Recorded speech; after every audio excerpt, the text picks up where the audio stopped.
আসসালামু আলাইকুম রহমতুল্লাহ।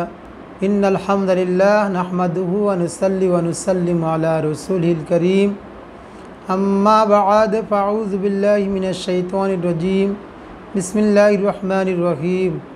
প্রিয় দর্শক, দেশের মধ্যে যদি ইসলামী খেলাফত কায়েম হয় তাহলে অন্যায়, অত্যাচার, জুলুম, নির্যাতন, জিনা, ব্যভিচার, খুন, গুম এগুলো একবারে ধূলিসাৎ হয়ে যাবে, একবারে মিটে যাবে, পানির স্রোতের মতো ভেসে যাবে এবং দেশের মধ্যে ন্যায় ইনসাফ কায়েম হবে।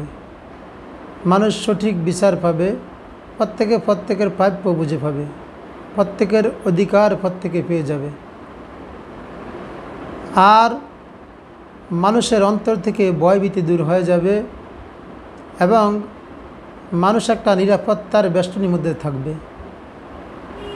মানুষ এখন যে ভয়ের মধ্যে রয়েছে, যেমন ব্যবসায়ী তার ব্যবসা লুট হওয়ার ভয়, ডাকাতের ভয়, গুম খুনের ভয়, এবং কি মানুষ নিজের ঘরের মধ্যে স্বাধীনভাবে জীবনযাপন করতেও ভয়, কখন কে ঘরের মধ্যে ঢুকে খুন করে ফেলে ইত্যাদি ইত্যাদি। মানুষের অন্তরের মধ্যে এক ভীতির সঞ্চার রয়েছে।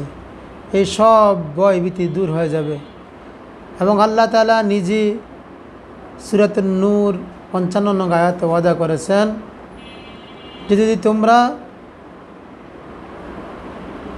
মুমিন হও আর নেক আমল করো তাহলে আল্লাহ তাআলা প্রতিশ্রুতি দিয়েছেন যারা পরিপূর্ণ ঈমান আনবে এবং নেক আমল করবে আল্লাহ তাদেরকে ইসলামী খেলাফতের মতো বড় নেয়ামত দান করবেন এবং আল্লাহ তাআলা অবশ্যই এই জমিন থেকে ভয়ভীতি দূর করে দিবেন, তার পরিবর্তে নিরাপত্তা দিয়ে দিবেন। মহান আল্লাহ তাআলা বলেন, ওয়ালা ইউবাদদিলান্নাহুম মিন বাদি খাউফিহিম আমনা। অবশ্যই আল্লাহ তাআলা তাদের ভয়ভীতিকে নিরাপত্তার দ্বারা পরিবর্তন করে দিবেন। মানুষ আজকে স্বাভাবিক জীবনযাপন করতে যে ভয়, সেই ভয় আর মানুষের মধ্যে থাকবে না এবং প্রত্যেকের স্থানে নিরাপদ থাকবেন। ব্যবসায়ীর মধ্যে নিরাপদ থাকবেন, ঘরের লোকেরা ঘরে নিরাপদ থাকবে, রাস্তার মধ্যে চলাফেরা যারা করবে তাদের রাস্তা নিরাপদ থাকবে। ইসলামী খেলাফত এমন একটা নেয়ামত, যদি প্রতিষ্ঠিত হয় তাহলে মানুষ রাতের অন্ধকার এক স্থান থেকে অন্য স্থানে মানুষ লাখ লাখ টাকা নিয়ে যাতায়াত করতে কোনো ভয় করবে না।